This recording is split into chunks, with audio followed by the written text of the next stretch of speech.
So we pick up some personality traits while we're going through the physical trail. All right, now let's say that better. Well, I'm on this trajectory, and I come You in pick up with, some personality traits, but what do you mean? I was born with personality traits that I deviated from. okay. And where I want to go with this is, for clarity, is when we transition, when we croak. I'm not sure I follow. Do we come back? Yeah. So we can be born again, or we can be coming as a cat, or a rock, or and sometimes more than one thing at the same time. Well, that collective consciousness is within all things. But do you really think that, so follow this train of thought. So here you are in your physical body having a really good time.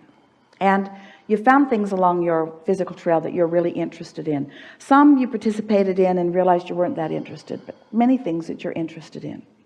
So let's say you make your transition, and when you do, you leave all your resistance behind and you become the non-physical embodiment. Those words sound funny together, but you become the fullness of not just who you were when you first came into this body, but all that you put into your vortex. And so you reemerge into the fullness of all that you are.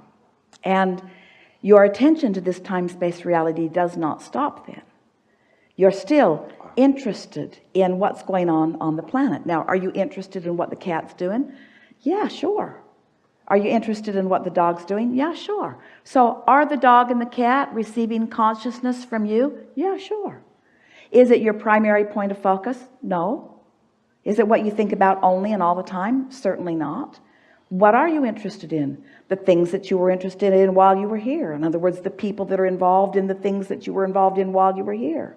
The questions that this time-space reality stirred up for you that while you were here you didn't feel the answer to, and now you know the answer to. And now the people that are still asking those questions, you feel the answer in such a powerful way. You see what we're getting at? And so eventually there is enough desire within you from non-physical, we have not said this to you before, that focuses into enough pointedness that your desire to return to another physical body for the purpose of continuing this fantastic journey in physical form culminates in the birthing of you into that consciousness coming forth into the physical in that way. You see, we don't have to wait for a physical body in order for our consciousness to come forth. No one does. So what's that all about? Why does the non-physical energy continue to come forth in new little beings? What's that all about? It's because we all understand that in the newness there really is a fresh start.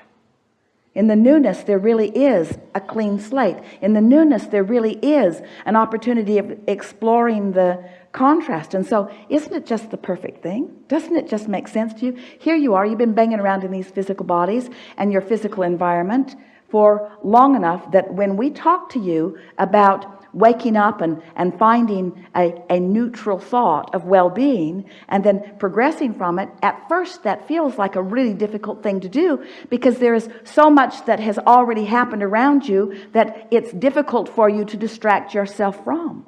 But those new ones coming forth don't have any problem with that distraction, you see. They come knowing and remembering who they are. They come as a pure infusing of source energy in physical form, ready to receive the new ideas. Have you watched your little ones and their relationship with technology?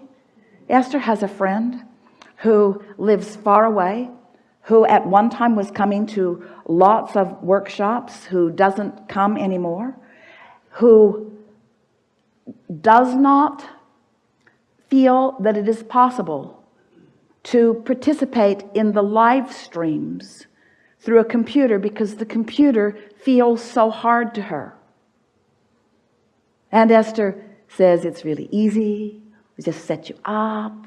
I'll send you a email. You click on a link. It opens a page. You type in a password and boom, Abraham in your living room. Oh, I'm not ready for that. I need some computer classes, and I need somebody to teach me what to do. And Esther is trying and trying to break it down for her in a way that she will really feel the ease of it. And then here's Luke. He's just turned 8. Teaching Esther new things every single day. Things Esther doesn't know.